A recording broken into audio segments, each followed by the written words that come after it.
Muito bem. O padronização já tem vindo para vários, o Delatran não mexe, não está mexendo com isso, nem vai mexer enquanto eu for o diretor. Até tenho aqui um ferrinho aniversário da padronização, que é o aniversário. Ele acha que no Brasil complexo como não pode ter padronização de jeito nenhum, e até porque a lei brasileira tem citações de contratos públicos, incluir de qualquer padronização, porque se acaba com competição. Então, padronização, eu ouço falar que se fala em padronização no Ministério da Educação. Se fala nisso no Ministério. Aqui, não. Nós não falamos, o ministro já disse para que nós não falássemos, mas antes dele dizer, eu já tinha essa postura de não falar, não é prioridade. Não é prioridade. Com relação a esses equipamentos de detenção, em 2008 foi editada aquela resolução que vocês conhecem, a 277, que exigia os equipamentos de retenção nos veículos particulares e trazia a exceção. Né? E os veículos escolares estavam dentro da exceção. O artigo mais importante dessa resolução é dizer que crianças até 10 anos de idade devem viajar nos bancos traseiros dos veículos. Era o artigo principal. Depois falava nesses equipamentos de retenção. A resolução 277 dizia também que os veículos, os seus anexos, dizia que os veículos fabricados até 2000 poderiam usar os cintos, as retenções apoiadas nos cintos de 2 pontos. Por quê? Porque os veículos até 2000 foram fabricados com cintos de 2 pontos. Muito bem. Os técnicos nossos dizem que esses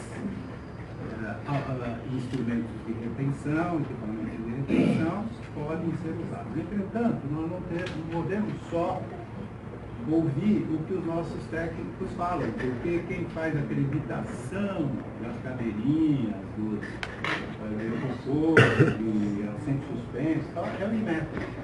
O IMETRO editou uma portaria, achando que nunca mais iria acontecer nada com cintos de 2 pontos, editou uma portaria, a 466, dizendo que a partir de 2016 os cintos de 2 pontos, aliás, os instrumentos de retenção para cintos de 2 pontos, tanto a fabricação como a comercialização, estavam proibidos.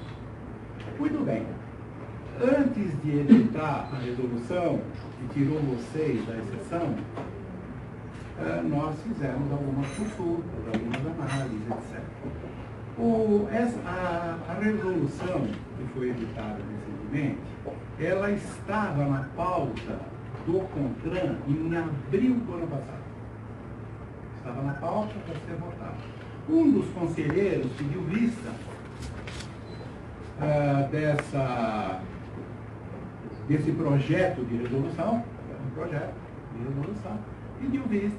Quando eu assumi a presidência do CONTRAN, eu quis saber dos processos que estavam com vista para conselheiros. E muitos estavam, inclusive o que retirava a exceção dos veículos escolares. O regimento interno do CONTRAN exige que o conselheiro que pede vista de um processo, ele devolva na próxima reunião, as reuniões são mensais, ou ele faça um requerimento ao presidente pedindo dilação de prazo, porque alguns assuntos são complexos, são difíceis, e o estudo do assunto pode demorar mais. Muito bem, eu peguei todos essas vistas, todos os processos de vista, e examinei. Um deles foi esse das cadeirinhas, chamado, todo mundo fala, qualquer um na rua sabe, cadeirinha. Então, esse processo continha inúmeros requerimentos, petições, pedidos de 34 instituições de proteção a crianças. Inclusive, algumas que eu conheço bem, que são muito idôneas, outras eu não conheço, não posso nem fazer juízo delas. Mas, a Associação Paulista de Medicina, Associação Brasileira de Pediatria, muitas ONGs nacionais, internacionais, etc. E tal. O argumento maior: se os cidadãos normais, particulares, conduzem seus filhos com tanto zelo, usando cadeirinhas, assentos suspensos, bebê conforto, etc., por que os veículos escolares também não são obrigados a usar esses equipamentos? É um argumento muito forte. Eu mesmo desconhecia que vocês transportam crianças de tenra idade, 6 meses, 7 meses, 8 meses, 1 ano. Eu desconhecia isso, porque eu tenho 5 filhos, e os meus 5 filhos eram conduzidos pelos senhores à escola de São Paulo. Então eu tinha uma amizade muito forte com, que foi durante todo o tempo o mesmo condutor do veículo, o mesmo. Então fizemos uma amizade muito grande, e ele dizia: caramba, nas férias eu fico com muita saudade dessa criançada toda, porque parece que são todos meus parentes, meus sobrinhos, meus filhos, etc. Eu vi o zelo, o carinho, né, que eles tinham para as crianças. E, então, aí nós editamos essa resolução. O ministro nos pediu, na Assunção, tanto a mim como ao Ronaldo, não mexam no bolso do trabalhador. Não mexam no bolso do trabalhador. Então, quando nós editamos a resolução, já tínhamos feito exames a respeito do assunto, etc. E tal, tanto que aqueles que já estiveram comigo lá na minha sala sabem que eu sempre disse, você é uma delas, sempre disse: não se preocupem que vocês não vão ter despesa. Só 3 vezes. Etc. E tal, trocar banco, fazer adaptação, enfiar ferro aqui. Nós não seríamos levianos a ponto de exigir o que vocês não podem dar. E mais do que isso, eu não quero que uma resolução seja apenas um faz de conta. Haja vista a minha posição no exame toxicológico, eu tenho sido muito criticado, mas não vai ser jeitinho brasileiro para a resolução do exame toxicológico.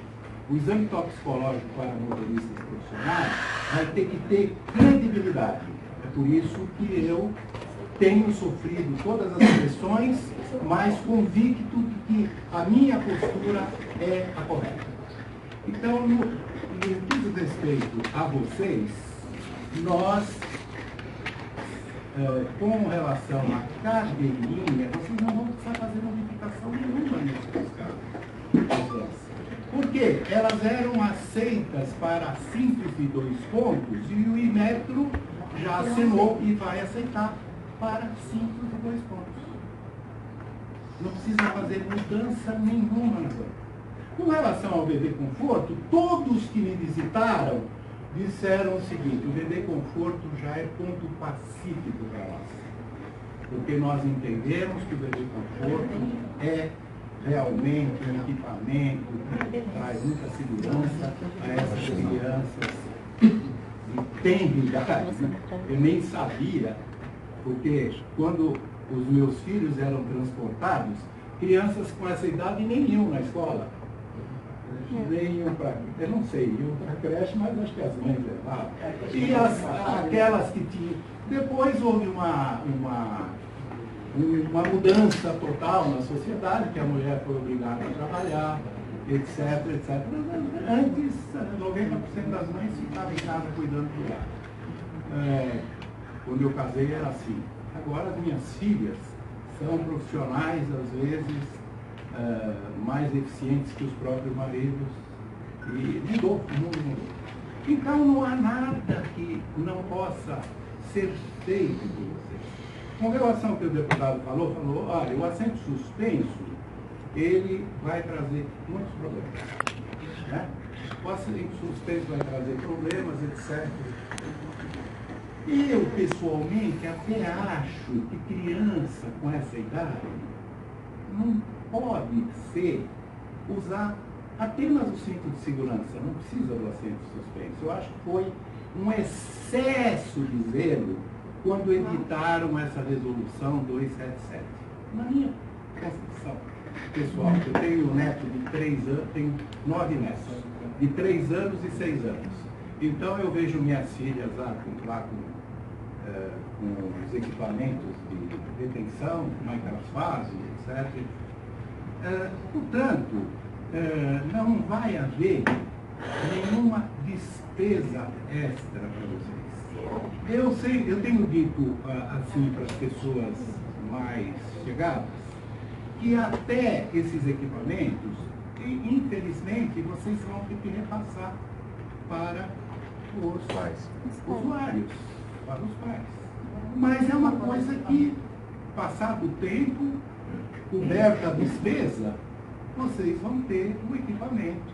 Ou os pais é que podem, é uma outra sugestão, os pais podem ter o equipamento, fornecer.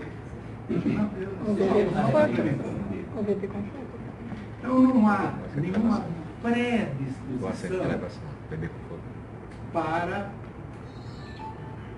causar a vocês um sacrifício insuportável.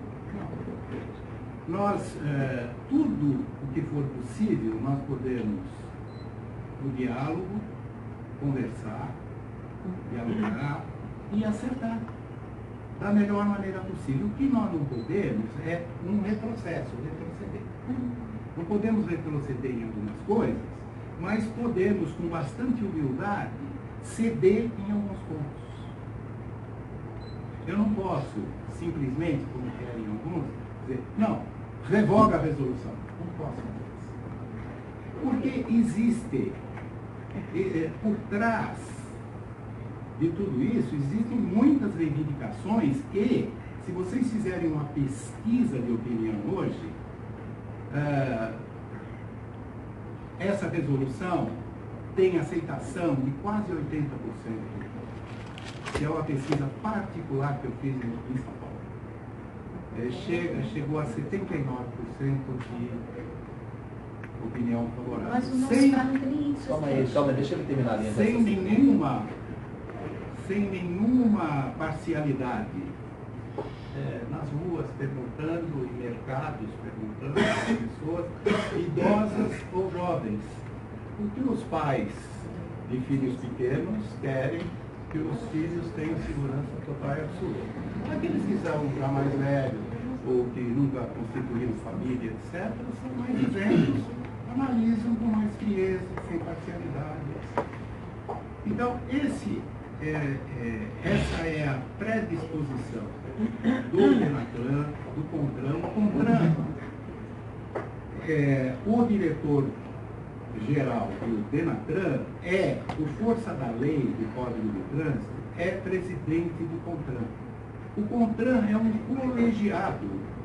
Hoje houve reunião de manhã do CONTRAN, nós colocamos as questões que vêm de fora, de entidades privadas ou de órgãos públicos, todos analisam e há uma votação.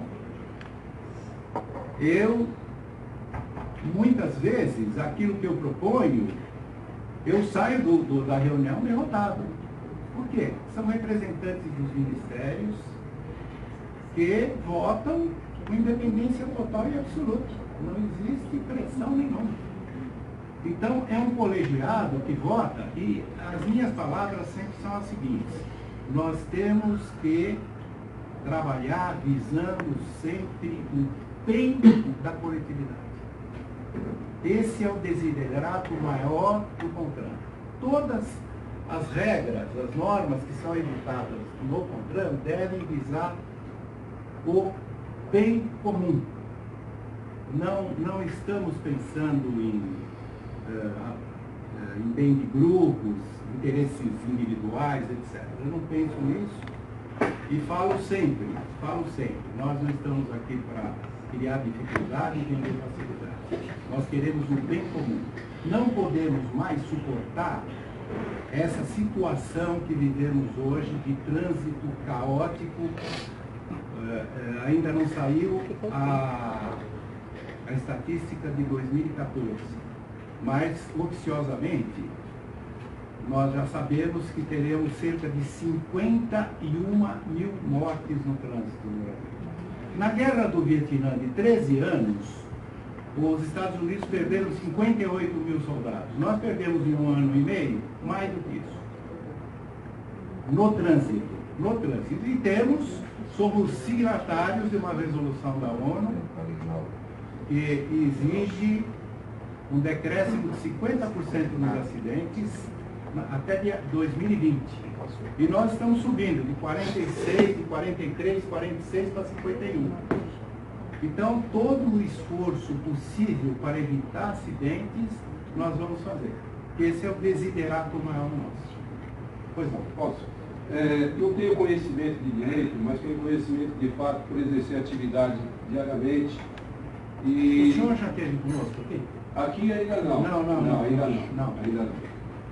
Então, nós somos a favor do bebê conforto, somos a favor da segurança. Infelizmente, às vezes, a própria mídia ela dá uma conotação que não é aquela que transmite a realidade. Nós operamos um veículo sob as normas do Denatran que, através do IMET, testifica, né, do equipamento de segurança e que tudo vai muito bem. Não sei se tem de correto, há uma certa demanda, um aumento de segurança, serviço de algumas instituições, que obviamente tem que ser vista com cuidado. Né? Tudo que é segurança, né, eu acho que é muito importante. Porém, a nosso favor, vamos dizer assim, nós temos uma experiência de sinistralidade e, logicamente, quando o senhor está falando de melhora de segurança, a gente tem que considerar também a sinistralidade. O nosso segmento é uma sinistralidade zero. E nós estamos falando a nível de Brasil. Qualquer um aí que você converse, seja na Amazônia, na Bahia, onde for, a sinistralidade é zero. Acima de 1 ano até 7 anos e meio, que são as bancadas, inclusive apropriadas, que eles têm que tirar o CAT aqui com vocês, e vocês dizem, olha, tem que ser assim, o IMET testifica, tem que ser assado. Então, essas bancadas, elas são apropriadas. Se nós temos uma regulamentação e a seguimos, se nós temos ausência de sinistralidade, não há acontecimento importante, sofrer um acidente em 2014, segundo uma ONG, não lembro o nome agora, de casa para a escola e de escola para casa, mais de 4 mil crianças sofreram acidente. Se tivesse dentro da van, não teria acontecido. Então, nós somos fiscalizados diariamente. Nós fazemos de 3 a 4 vistorias por ano.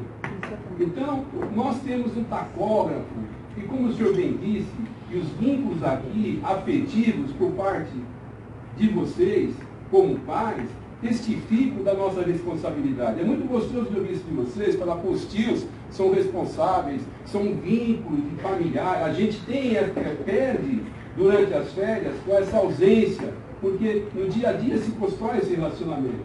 E quem mais ainda se estende à periferia, a gente até ganha às vezes um bolinho de uma criança, no caso quem presta serviço para a prefeitura, para o governo, que é subsidiado pelo Estado, a gente ganha até bolinho, docinho, que aquela criança não tem o que comer e faz para você.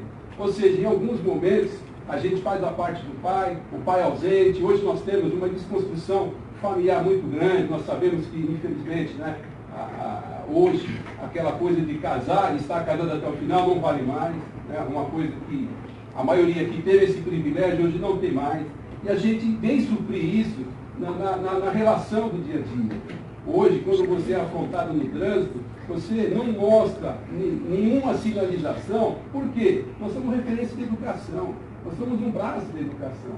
O que nos fere muito é simplesmente desconsiderar totalmente a experiência, desconsiderar isso que vocês falaram. Tudo isso que vocês disseram é uma realidade que ela teria que ser considerada e nós percebemos que não. Por quê? Vamos lá. Se não tem sinistro, se nós prestamos um bom serviço, se o cinto de duas pontas hoje, ele está garantindo isso, essa novidade que a princípio vem agregar, vai ser uma nova experiência. E nós não sabemos qual será o resultado. Nós estamos trocando o resultado aprovado por uma expectativa que está se agregando valor de segurança. Não temos convicção disso porque não temos essa experiência. Outra coisa, quando o senhor diz repassar, se eu entendi, não sei se eu entendi correto, repassar o custo desse equipamento, ok, vamos dizer que sim. Mas por outro lado, esse equipamento, que seria não bebê conforto, entenda bem, somos a favor do bebê conforto. A cadeirinha, certo, daí para frente, ela, a nível operacional, é muito complicado porque nós temos, por exemplo, condutores que trabalham com crianças de tamanho menores de manhã, que entregam essas crianças por volta do meio-dia e já sai para fazer entrada da tarde com outras crianças. Você não teria como você pegar e fazer a operação disso, dado o próprio tempo que você tem para fazer a linha com responsabilidade. Então você não pode correr. Você tem que andar dentro de uma segurança. E para você fazer essa operação de tira a cadeirinha, entra a criança maior, põe a cadeirinha, a gente não consegue cumprir isso. Ou seja, e tem outra coisa, nós perdemos nos últimos tempos aí, nós tínhamos escolas municipais, por exemplo, com 3 horários que vieram para 2. Houve uma perda. De 2008, de abril para cá, nós tínhamos vans que permitiam, no caso de uma Ducato, de outros carros, permitiam transportar 30 crianças. Então, não se questiona a redução para 20, ok? Entendemos, porque era demasiado. Não houve uma manifestação, seu Alberto, em hipótese alguma, que éramos contra reduzir de 30 para 18. Por quê? O bom senso prevaleceu. Eu não posso, em detrimento de um benefício financeiro, pleitear uma coisa que me parece razoável. Se você reduz de 30 para 20 grupos seriam 18 crianças, poxa, nós entendemos que aquilo era correto, porque era muita criança dentro de um carro. Então nós não discutimos isso em nenhum momento. Né? Então, realmente é assim, nós entendemos que o que hoje traria seria o seguinte, uma redução de 40% da capacidade de transporte.